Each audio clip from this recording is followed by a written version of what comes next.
Hi. For the fourth part of my best of series, I prepared another interesting list of advice, starting with Warren Buffett lecturing about what makes a successful investment, or Jack Ma from Alibaba talking about Tai Chi. And towards the end, you'll find advice from one of my favorite motivational speakers, Jim Rohn, talking about the 80-20 rule. But in determining whether you succeed, there's more to it than intellect and energy, and I'd like to talk for just a second about that. In fact, there was a fellow that Pete Kiewit in Omaha used to say that he looked for three things in hiring people. He looked for integrity, intelligence, and energy, and he said if that person didn't have the first two, that the latter two would kill him. Because if they don't have integrity, you want them dumb and lazy. You don't want them smart and energetic. And I really like to talk about that first one, because we know you've got the second two. And to play along with me in a little game for just a second, in terms of thinking about that question, you've all been here, I guess almost all of your second-year MBAs, and you've gotten to know your classmates. And think for a moment that I granted you the right to buy 10% of one of your classmates for the rest of his or her lifetime. Now you can't pick one with a rich father. That doesn't count. I mean, you've got to pick somebody who's going to do it on their own merit. And I gave you an hour to think about it. Which one are you going to pick among all your classmates as for the one you want to own 10% of for the rest of their lifetime? Are you going to give them an IQ test? Pick the one with the highest IQ? I doubt it. Are you going to pick the one with the best grades? I doubt it. You're not even going to pick the most energetic one necessarily, or the one that displays the most initiative. But you're going to start looking for qualitative factors in addition to, because everybody's got enough brain here and enough energy. And I would say that if you thought about it for an hour and decided who you're going to place that bet on, you'd probably pick the one who you responded the best to, because the one that was going to have the leadership qualities, the ones that were going to be able to get other people to carry out their interests. And that would be the person who was generous and honest and who gave credit to other people even for their own ideas, all kinds of qualities like that. And you could write down those qualities that you admire in this other person, whoever you admire most in the class. And then I would throw in a hooker. I would say as part of owning 10% of this person, you had to agree to go short 10% of somebody else in the class. That's more fun, isn't it?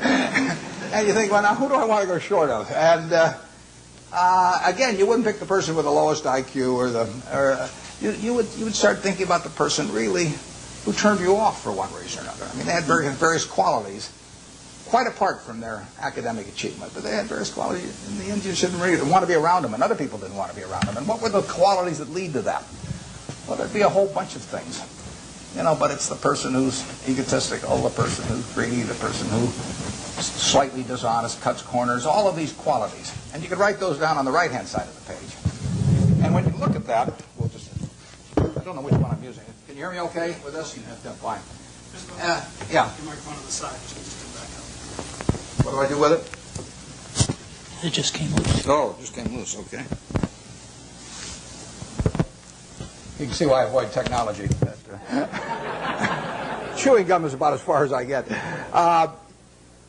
As you looked at those qualities on the left and right-hand side, there's one interesting thing about them. It's not the ability to throw a football 60 yards.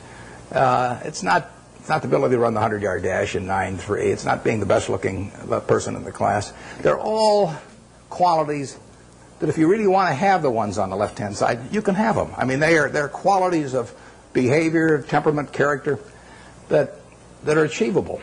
They're not forbidden to anybody in this group. And if you look at the qualities on the right-hand side, the ones that you find turn you off in other people, there's not a quality there that you have to have. If you have it, you can get rid of it, and you can get rid of it a lot easier at your age than you can at my age, because most behavior is habitual, and they say the chains of habit are too light to be felt until they're too heavy to be broken. And there's no question about it. I see people with these self-destructive behavior patterns at my age or even 10 or 20 years younger, and they really are entrapped by them.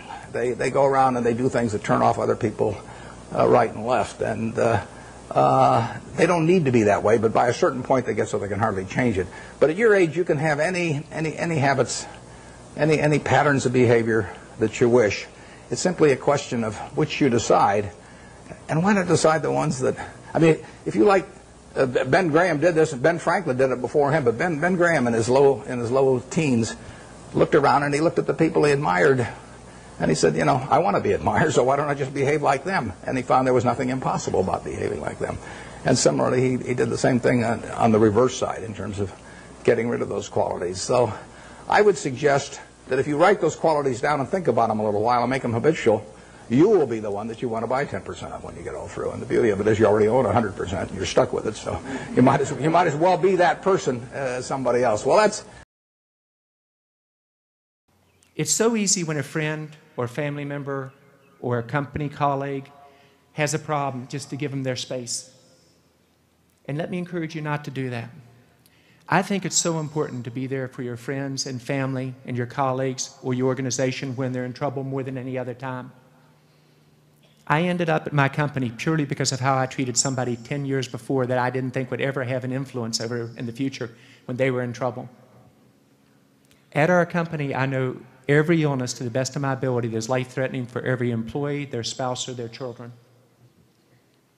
Last Friday night, I was headed into a pretty intense work week, and I knew it.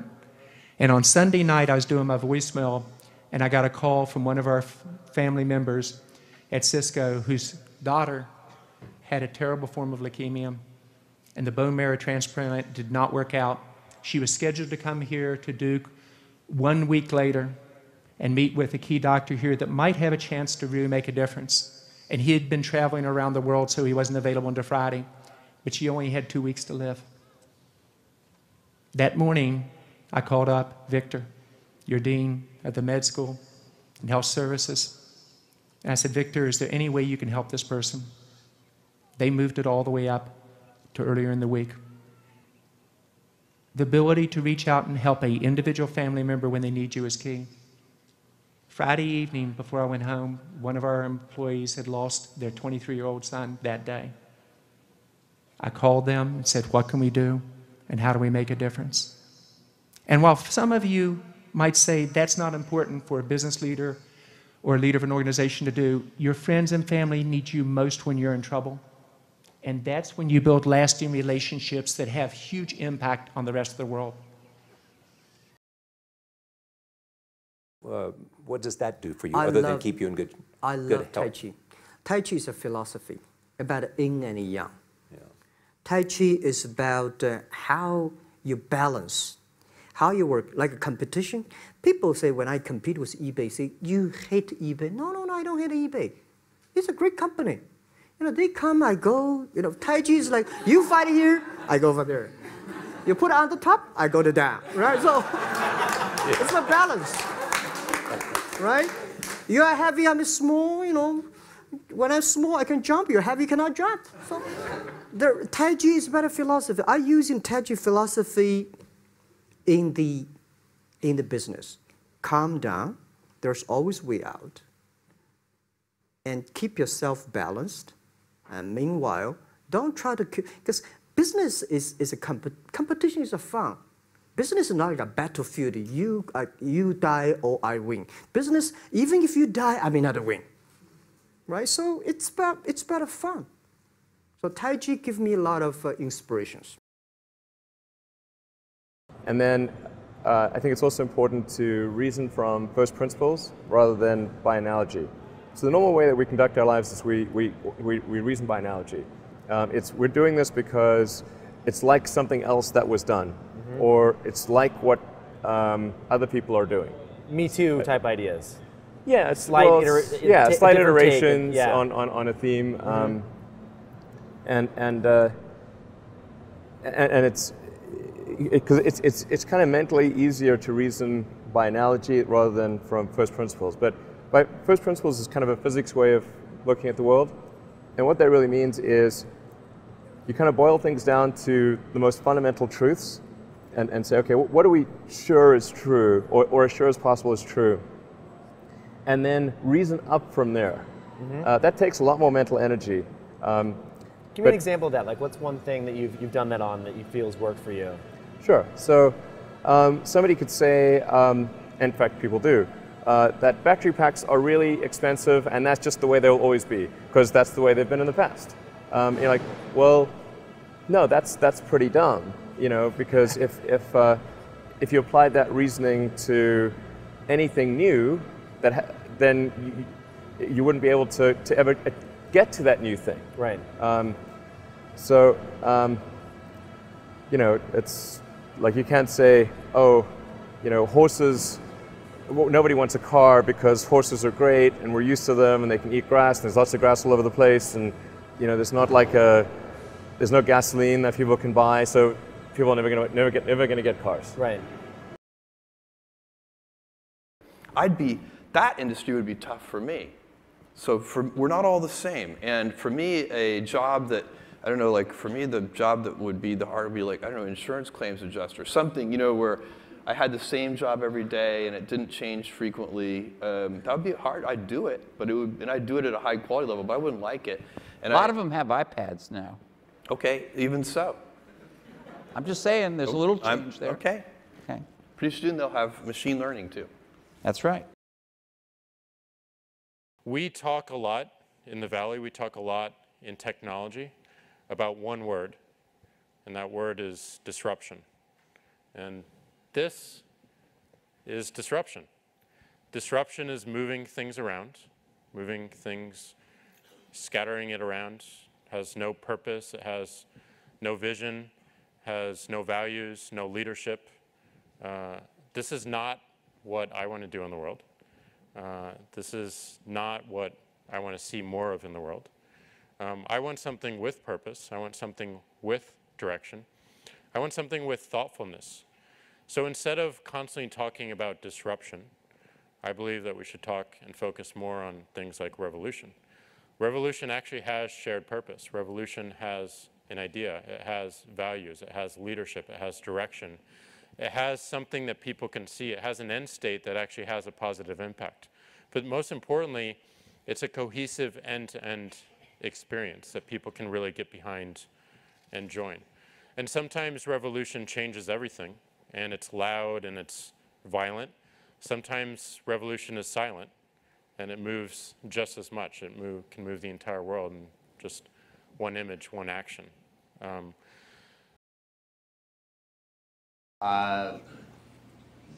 That is an ongoing struggle that we don't always succeed in. I'm fond of saying, the challenge with any large business, there's a great chart on this from Jim Collins' Good to Great book that shows just a simple four-blocker. And on the x-axis is entrepreneurial spirit, and on the y-axis is discipline. And what you see is, if you can imagine this little four-blocker, if you see out on the high entrepreneurial spirit, no discipline, tend to be your startups. As you move to the left, or lesser entrepreneurial spirit, if you have no entrepreneurial spirit, no discipline, you're a bureaucracy. I mean, my personal view is you're the government. If you get no entrepreneurial spirit but high discipline, you're a hierarchical corporate structure, which is pretty easy to drift into. The great companies are always on the upper right side, which is high entrepreneurial spirit and high discipline. That balance, you never get it right one time and walk away. It is a constant fight, and we like, in Home Depot, we like to talk about our ditch to ditch. We do that ditch to ditch a lot. We'll veer rapidly over to entrepreneurial, and it will unspool, and we'll go, whoa, and then we'll go all the way to the other side of the ditch, and we'll get very disciplined. I would say that's the single biggest challenge and the single thing we work the hardest at, is to maintain that balance both in the stores and in our store support center. Beware of consultants and visionary leaders. Sorry, Bill. Now, I admit, I also used consultants, typically in a very targeted and selective way. And from time to time, this makes sense. But my experience is that you have, in particular, the weak managers who surround themselves with lots of consultants, advisors, mentors, coaches, what have you. It's the weak managers who typically don't know what they want. They're insecure. I'm equally skeptical about visionary leaders. They make for great stories which are told in books or on TV. But I fundamentally believe that innovation and leadership in general, by the way, doesn't come from the top. I think it comes bottom up. It's not about some revelations from the top. What I prefer is to have thousands of people within the organization, who follow their own passion, their own conviction, who follow their own dreams. That's what you need, and that's how you make an innovative company.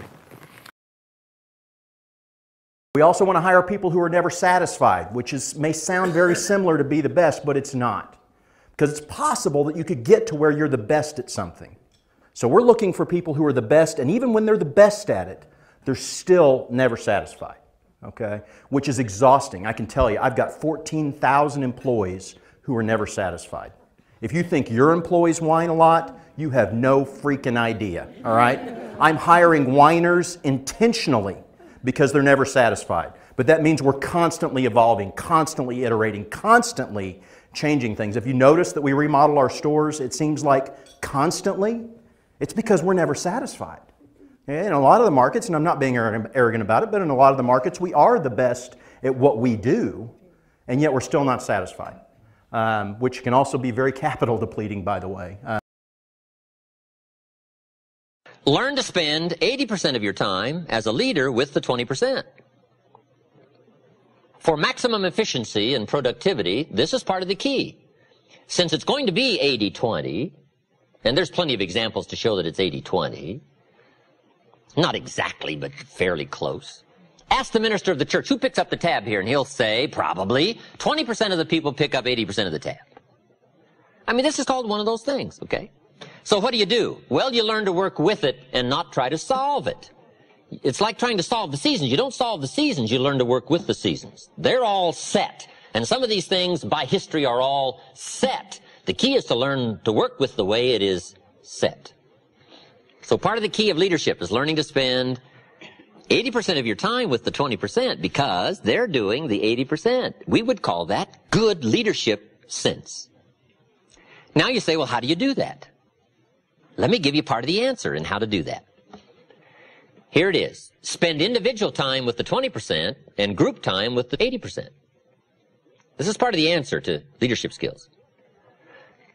However, guess who wants your individual time? The wrong group.